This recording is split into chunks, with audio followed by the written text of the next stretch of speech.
Assalamualaikum warahmatullahi wabarakatuh. Alhamdulillah ketemu lagi dengan Ustadz Yogi Walanda, masih dalam pembelajaran bahasa Indonesia dengan materi baru bersuara melalui teks iklan, slogan, dan poster.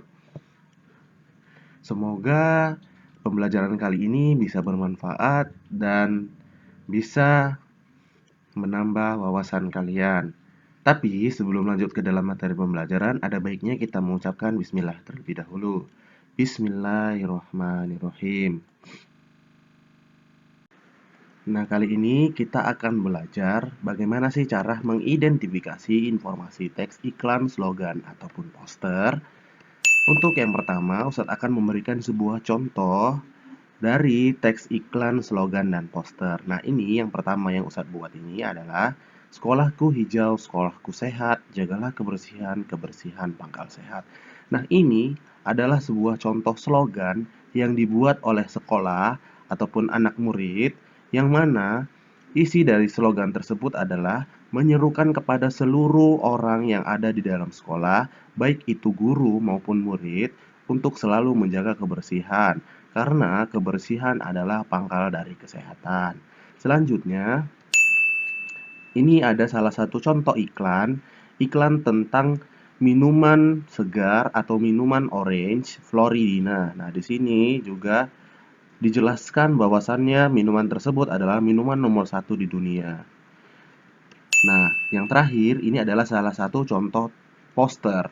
Apa itu poster? Yaitu sama seperti iklan, hanya saja dalam pembuatan poster itu dia jauh lebih menarik karena disertai gambar dan plakat.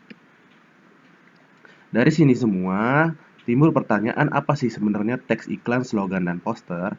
Kalau mau tahu lebih lanjut, silahkan dengarkan dengan seksama. Untuk yang pertama, apa itu iklan?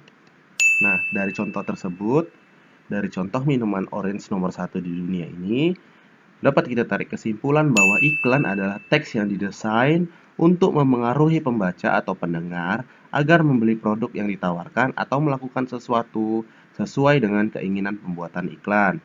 Maksudnya adalah teks iklan tersebut dibuat yaitu didesain untuk mempengaruhi pembaca agar atau mempengaruhi pendengar itu agar membeli produk yang dibuat oleh sebuah lembaga yang membuat iklan. Nah, dari situ si pembuat iklan itu menawarkan atau melakukan sesuatu itu sesuai dengan keinginan pembuatannya. Nah, itulah yang disebut dengan iklan. Selanjutnya, apa itu slogan? Nah, dari sini juga sudah dijelaskan, ini adalah slogan yang dibuat oleh sekolah. Sekolah itu rupanya merupakan sebuah lembaga. Slogan adalah kalimat pendek dan menarik yang memuat tujuan atau ideologi atau cara berpikir. Jadi ideologi itu merupakan atau pengertian dari cara berpikir suatu lembaga atau organisasi politik atau juga kemasyarakatan. Jadi, slogan itu dibuat itu untuk kepentingan masyarakat umum atau masyarakat khusus. Contohnya kalau khusus di sekolah. Jadi, slogan itu dibuat itu khusus untuk orang-orang yang ada di dalam sekolah.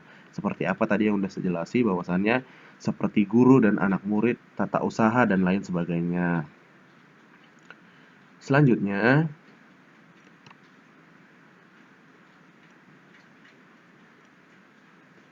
apa itu poster?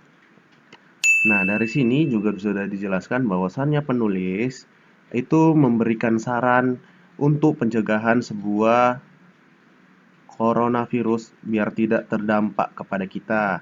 Nah, dan di sini penulis juga menjelaskan gejala klinis atau gejala awal yang timbul atau ciri-ciri bahwasannya seseorang bisa terkena virus ini, ada ciri-cirinya.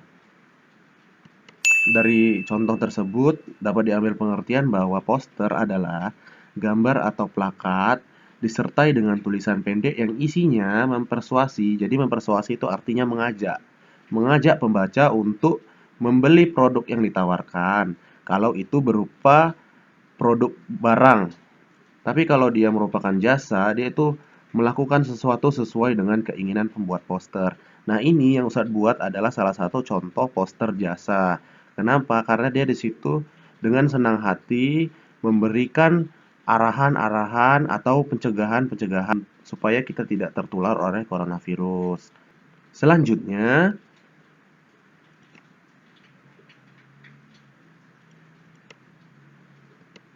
apa perbedaan di antara ketiganya? Kalau dia iklan, komponennya itu adalah pernyataan disertai argumen atau alasan dan ajakan untuk mempersuasi pembaca agar membeli produk atau melakukan sesuatu sesuai keinginan. Maksudnya adalah, kalau disertai argumen berarti disertai oleh kata-kata langsung atau ajakan-ajakan secara langsung atau alasan. Dan ajakan untuk mempersuasi. Jadi, pada dasarnya iklan ini adalah sifatnya mempengaruhi pembaca agar membeli produk atau melakukan sesuatu sesuai keinginan. Jadi, si pembaca itu disugesti untuk membeli produk yang telah dibuatnya. Yang kedua yaitu berupa penanda verbal atau kata atau kalimat dan atau gambar. Jadi maksudnya adalah penanda verbal adalah dia disampaikan secara lisan. Apa itu lisan? Lisan itu artinya secara ucapan. Tujuan komunikasinya adalah untuk mempersuasi pembaca. Apa itu mempersuasi? Yaitu mengajak pembaca agar tertarik dan membeli produk yang ditawarkan. Selanjutnya, poster. Apa itu komponennya? Yaitu gambar atau plakat untuk mempersuasi pembaca. Yang kedua berupa gambar atau disertai penanda verbal kata atau kalimat. Mempersuasi pembaca adalah tujuan komunikasinya. Yang terakhir ada slogan. Apa itu slogan? Komponennya adalah kalimat pendek yang menginformasikan tujuan atau ideologi lembaga. Jadi maksudnya adalah di sini menginformasikan tujuan atau ideologi. Ideologi berarti adalah cara berpikir, seperti kata-kata motivasi atau lain sebagainya, dan disertai gambar atau logo lembaga. Jadi dibuatnya sebuah slogan itu pasti disertai dengan gambar atau logo dari sebuah lembaga yang membuat slogan tersebut. Tujuan komunikasinya adalah menginformasikan tujuan atau ideologi organisasi atau lembaga. Nah, sampai di sini Ustadz harap kalian sudah mengerti perbedaan antara ketiganya. Selanjutnya, pola penyajian struktur isi teks iklan. Yang pertama yaitu tesis. Apa itu tesis?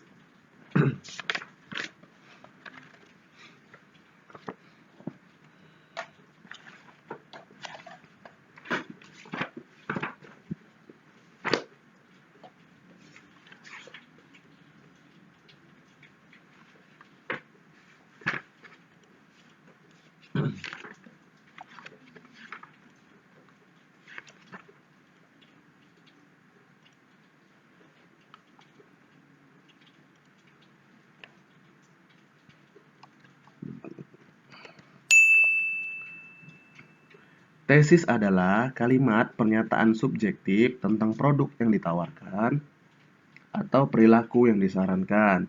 Nah, biasanya tesis itu berupa kalimat pernyataan subjektif tentang produk yang ditawarkan atau perilaku yang disarankan. Berisi pernyataan untuk menarik perhatian. Jadi, sebuah tesis itu merupakan pesan-pesan penting sehingga harus didesain secara menarik agar dapat menarik perhatian dari para calon konsumen.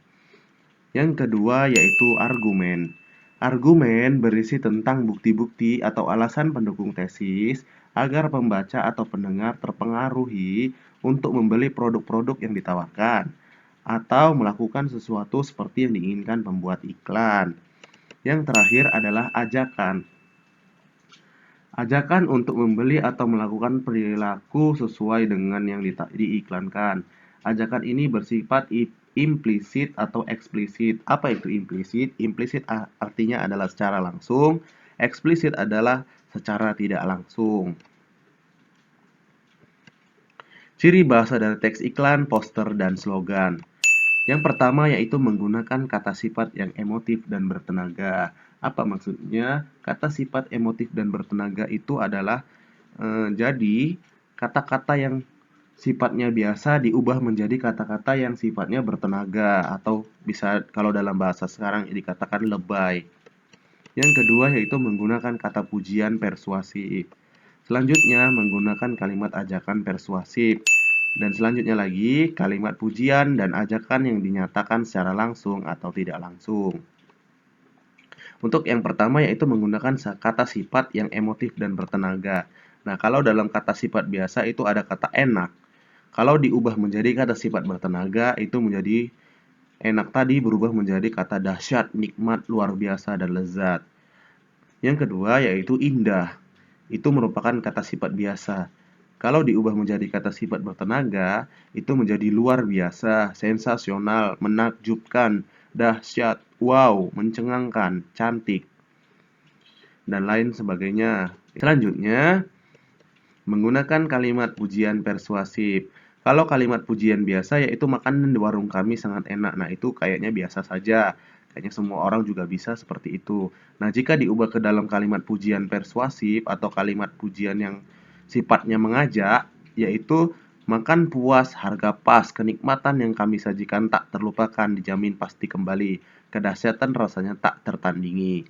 Nah, itu merupakan kalimat pujian persuasif atau kalimat pujian yang sifatnya mengajak sehingga pembaca itu sangat tertarik dengan makanan tersebut.